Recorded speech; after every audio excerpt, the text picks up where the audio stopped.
Tonight we report on a potential move for the Nathan Brooks trial and how the city of Quincy is helping Quincy Valley Medical Center manage its debt. What's happening in sports, Bob? Thanks, Alan. Ephrata and Soap Lake girls basketball prepare for the start of the season. Former Washington State quarterback Ryan Leaf is released from a Montana prison. Here's a glance at our Weather Center forecast. And here in the Weather Department, a very unsettled weather pattern and at times some frozen precipitation, particularly over the overnight hours and the pre-dawn hours. So have details coming on up in just a bit. I'm Alan Troop, and we have all this and much more on iFiber One News. From the iFiber One HD studio here in the heart of the Columbia Basin, this is iFiber One News, your #1 source for local news, sports headlines, and our very own Weather Center forecast covering the entire Columbia Basin. This is iFiber One News, and it starts now.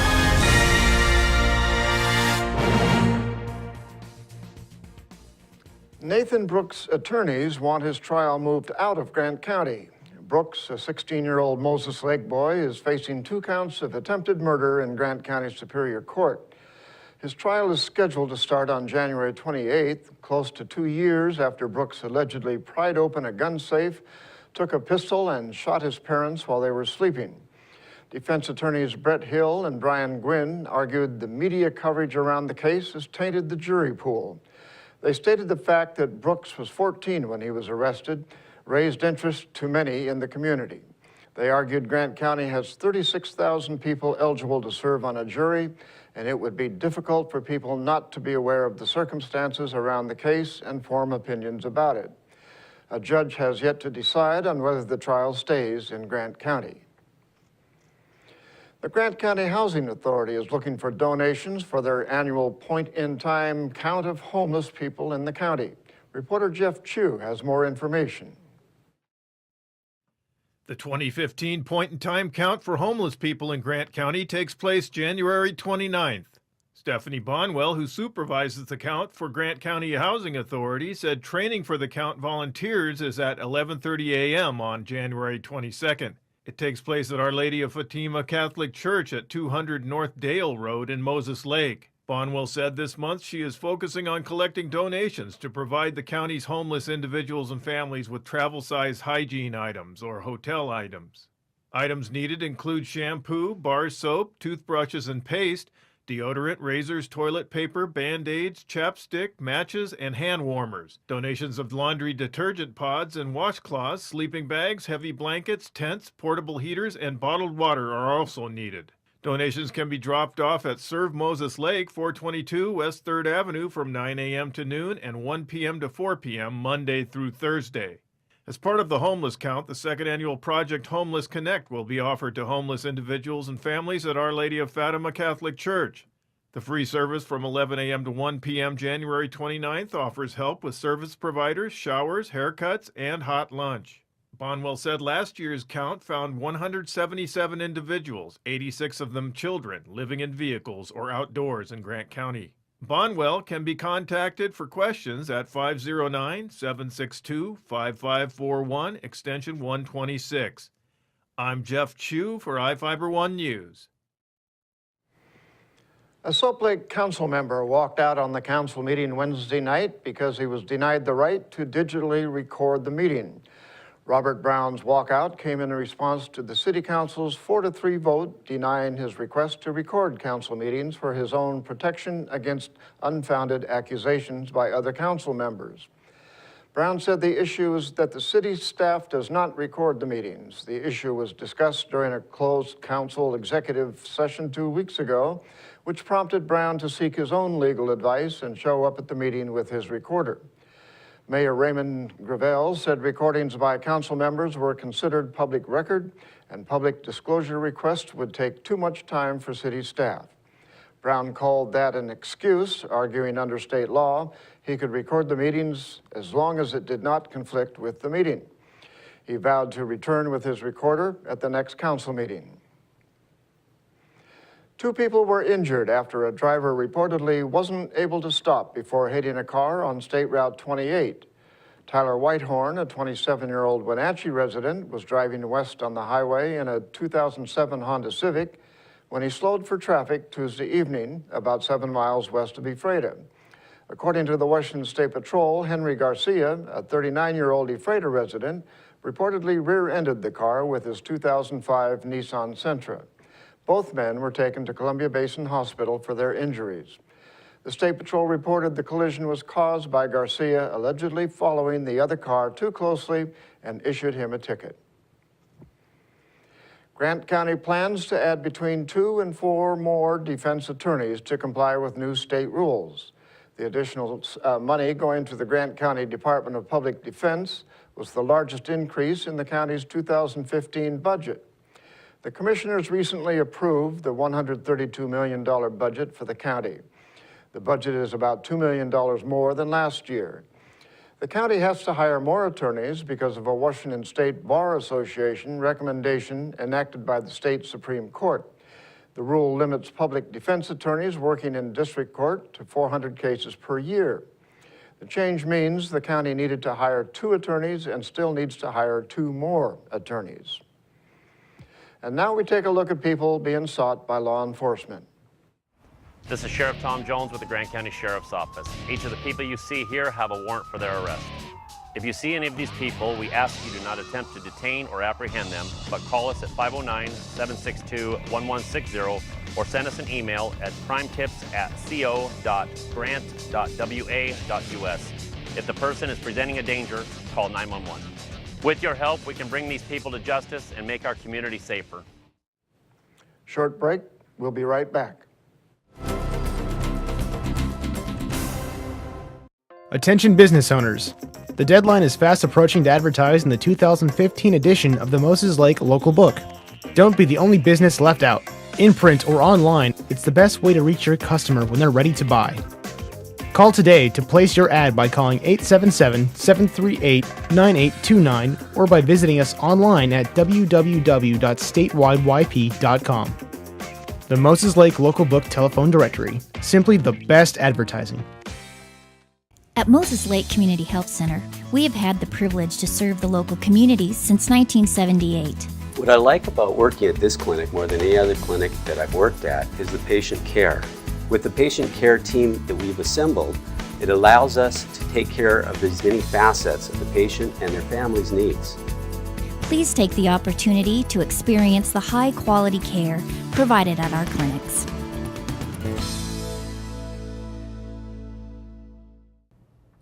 And hi there, everybody. Meteorologist Don Morelli with you here on iFiber Channel 1 News Weather. Your forecast overnight tonight is brought to you by Bud Cleary Toyota Dealers, and it is a very unsettled weather pattern we are heading into for a good week, it looks like. Now, the first part is a weak system overnight tonight, but still enough to cause maybe some travel problems with a bit of a snow, freezing rain mix into the morning hours and some freezing drizzle.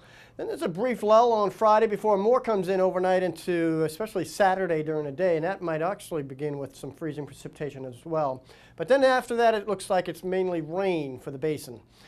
But if you are traveling through the mountains, there could be some significant snows developing during the upcoming 3 to 5 day period. In the meantime, a high-low today of 35 and 31. We've had a bit of a light precipitation. Again, precipitation in the mixed category right now. 36 degrees and 30 in Moses Lake, and again, a trace of precipitation. But the concern overnight tonight is for a little glaze, a little icing here and there, particularly when we're near freezing, of course. The temperature is really not going to fall all that much tonight, but still in and around plus or minus a degree around freezing. Watch for some light precipitation in the form of some freezing rain or freezing drizzle. So here's the situation. One system again moving across overnight tonight. You see a little pocket of snow and mixed in by sunrise. Still a little bit of a mix there, but it tends to taper off during the day. A few sprinkles possibly. We will get above freezing, so it does look like it'll be mainly rain by then. But then another slug comes in overnight into Saturday, and that again with temperatures falling to near freezing once again. Now by Sunday, a nice break, even into Sunday night possibly, but some more moisture coming on in, and it looks like a very wet pattern for much of the work week next week. So look for much of the state to be pretty unsettled tomorrow.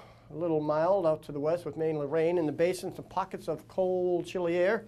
And again, in the inland northwest, even some snow in the higher elevations, but that'll change to rain as well. So general warming trend will try to develop, but you can see temperatures will be above freezing. You notice I put a few peaks of sun in southern areas possibly, so don't be surprised to see a peak or two of the sun during a brief lull tomorrow. But really, generally cloudy skies through most of the Saturday time frame. Looks like Sunday, even some breaks developing there as well. By Monday morning, more precipitation is back, and it really looks like rain, particularly after Monday morning. But the morning hours could still be slippery, particularly tomorrow morning and Saturday morning. And then mountains could really be picking up quite a bit of significant snowfall this week. So if you're planning on traveling to the west, keep that in mind. But again, keep your umbrella handy for most of the days coming on up for the rest of the week. Keep it here. We have more coming for you, especially if you're a sports enthusiast.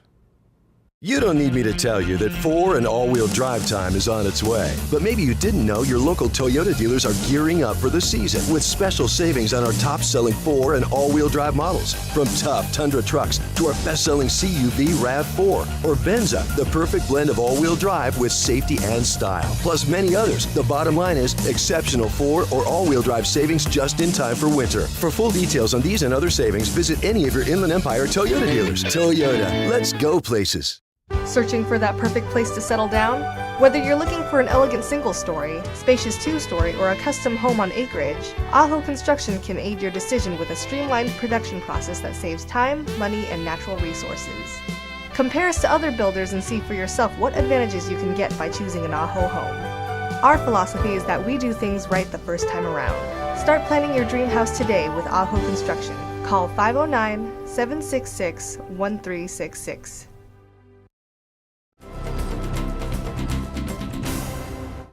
The Ephrata girls are chomping at the bit to prove they are a postseason contender this year. Sean Wells caught up with Coach Aaron Ross and files this report. With games right around the corner, the Lady Tigers are ready for a new season. Head coach Aaron Ross likes his team's mix of different playmakers.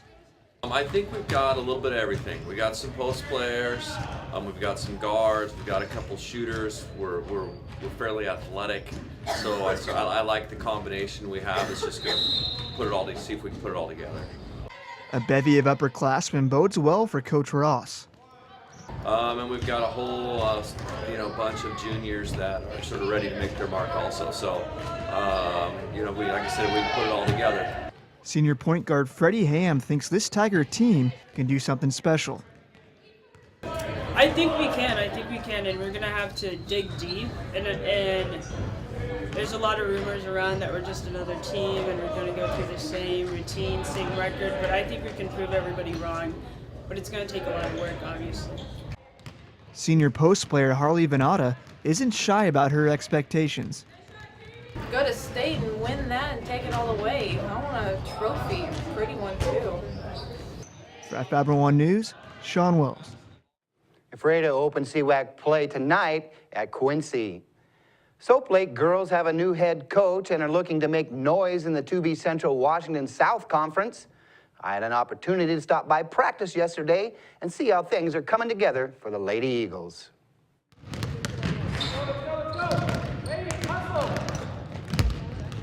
The Soap Lake girls basketball team opens their season on the road in Manson Friday. The Lady Eagles have been working hard in the off-season, picking up a new system under first-year head coach Augustine Pedregan. Although the Lady Eagles face a stiff learning curve, Captain Alexis Nico believes it will give the team an edge. We're trying to put in new plays and new inbound stuff compared to last year since we have a new coach. It's like brand new stuff, so nobody's going to know what we're doing. And we confused some people last night, so that was pretty good. Pedregan brings plenty of experience to the head coaching position. He was at the helm of the Tonasket boys team the past 2 years. He was also an assistant coach under Wade Peterson at Quincy and spent 3 years as an assistant coach at Wenatchee.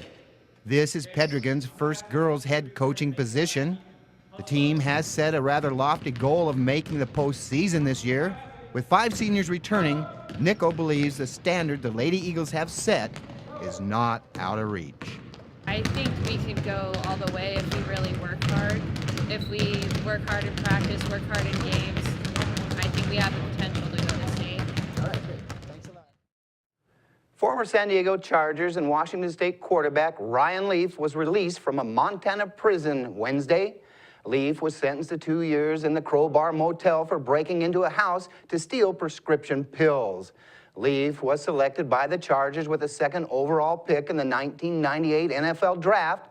He lasted only 4 seasons, throwing 14 touchdowns and 36 interceptions.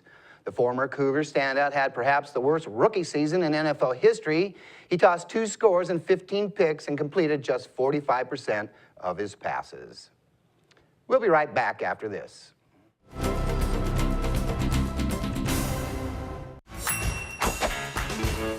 Just when I thought the blizzard couldn't get any better, DQ put the blizzard inside a waffle cone.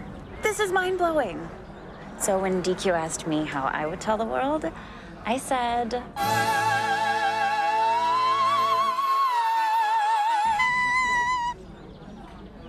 Sounds better in Italian. Pretty impressive, Liz. Any blizzard, like confetti cake, now in a fresh-baked waffle cone. This is fan food, not fast food. Bud Clary Ford Honda is proud to be an automotive leader in our area. Since opening our doors over 54 years ago, we have kept a firm commitment to our customers. We offer a wide selection of vehicles and hope to make the car buying experience as quick and hassle-free as possible. You can trust that we will get you into the car or truck of your dreams. Bud Cleary has an experienced and reliable service and parts department that is open extra hours to help fit our customers' hectic schedules. Come for a test drive today at 1200 South Pioneer Way. We are a proud supporter of Columbia Basin Athletics.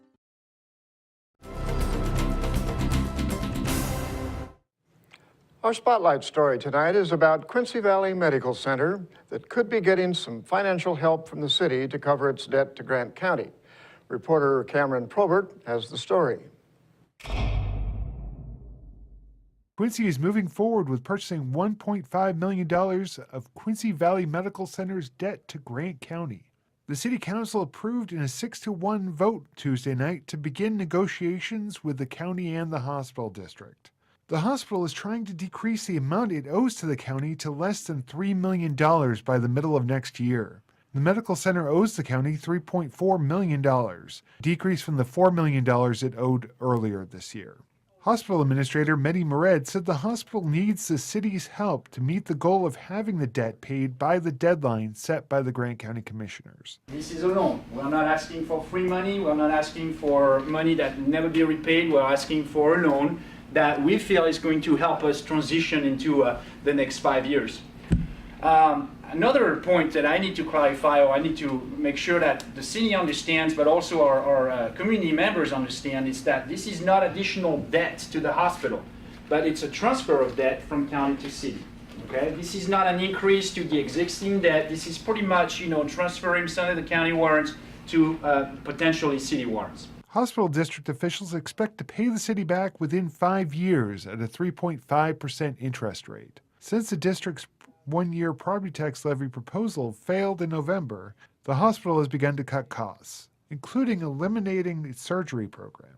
Officials expect the cuts will help the hospital to begin making money by next year. They're also hoping a $1 per ticket surcharge for amphitheaters in rural areas, proposed by Representative Matt Manueller, passes the legislature. The money would support hospital and fire districts serving the amphitheaters.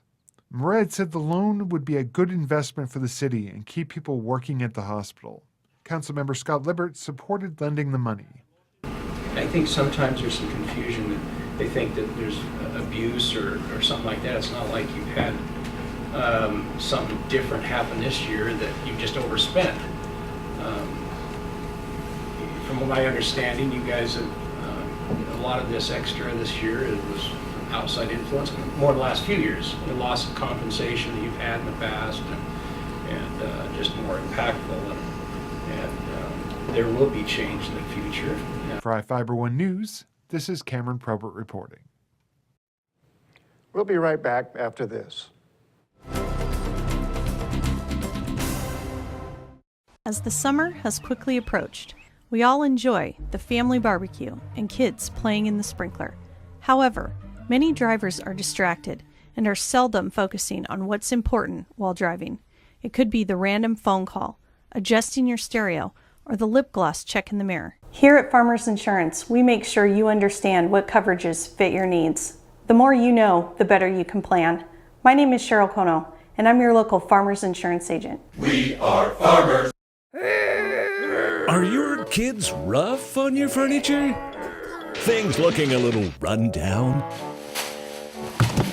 Then come to More Furniture in Ephrata and we can help get things back in order. We have all the top name brands made with strong quality support, including Sealy Posturepedic mattresses, because whatever you do in bed, Sealy supports it. The next time your furniture is in need of some replacing, stop into More Furniture in Ephrata, locally owned and trusted for over 100 years.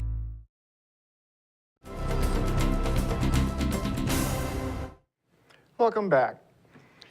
Be sure to dress warm Friday night as Moses Lake's annual Egg Appreciation Parade returns to downtown. The 20th annual event kicks off with a street party in downtown at 5 p.m. with live music and entertainment, with the parade rolling at 7 p.m. The nighttime holiday parade pays tribute to the area's agricultural heritage with illuminated farm equipment, floats, and horseback riders making their way through downtown. Santa will make an appearance from 5 p.m. to 7 p.m. at Red Door on West 3rd Avenue. Moses Lake High School students will be singing carols along 3rd Avenue before the parade, and Frontier Middle School students will be selling hot dogs, coffee, and cocoa throughout the night. The event is sponsored by the Moses Lake Business Association. Grant County Commissioners are looking to fill a vacancy on the Grant County Law Enforcement and Firefighters Disability Board. People interested in the position must be residents of Grant County to serve the 2-year term. The position is unpaid. The purpose of the board is to consider claims for disability and sickness made by law enforcement officers or firefighters as provided under the Washington Law Enforcement Officers and Firefighters Retirement System Act, according to county commissioners. The board typically meets on the second Wednesday of each month at 9:30 a.m. at the Grant County Commissioners Hearing Room in Ephrata. People interested can submit a letter of interest by December 19th to the Grant County Disability Board. In Northwest news, Washington's new background check requirement for all firearms sales goes into effect Thursday, and the group behind the new law announced its goals for the next legislative session. The Center for Gun Responsibility, the backers of the voter-approved Initiative 594, say mental health services and child safety are among their priorities in 2015. The group says ensuring access to mental health services is a critical component to reducing gun violence. The group's president, Sandy Brown, says firearm protection orders are another top priority for the upcoming session. The group wants legislation that would provide tools to families and law enforcement to keep firearms out of the hands of mentally ill people who are a danger to themselves or others. The group also says Washington needs a law that holds adults responsible for keeping guns out of the hands of children. A little kindness can bring a little warmth, even in the cold. A couple of Washington police officers caught on camera helping the homeless. The police say they were just doing their jobs. Kelsey Watts has the story. As the temperatures outside plummet, the work inside the warming shelter at Vancouver's Living Hope Church never ends. It's open to people who are homeless or have nowhere else to go. And Monday night, Vancouver police officer Charlie On came across a woman in need of help. Last night it just was really cold. I didn't think she was going to do well. She had to stay outside, so I definitely wanted to make sure she was somewhere warm. So he bought her dinner out of his own pocket and drove her and her precious few belongings to the shelter. I didn't want it to be some big thing, you know, I just wanted to make sure she was out of the cold. Greg Williamson snapped this picture and also this one of a battleground officer doing the same thing later that night. Just seeing the cops show up, you know, especially with everything going on this past week, and just seeing that they are humans, they have hearts. He could have drove right on by, but he didn't. I think it's humanity. But the church doesn't just help people who come to them. Whoever we can find and whoever we can run into, we're going to try to help them out. They're driving into downtown Portland to give out sleeping bags, socks, food, and above all, connection. It's cold, man, huh? You gonna be all right? Where are you guys from? Especially what's going on in America with all the riots and all the protesting. You know, protesting is not going to change the world. Kindness is, and working together is. There's no person that usually come out here and give people food like y'all, but thank you for your help. You got it. Kelsey Watts, Fox 12 Oregon. And that's going to do it for us here at I-501 News. We want to thank you for watching, and we'll see you again tomorrow.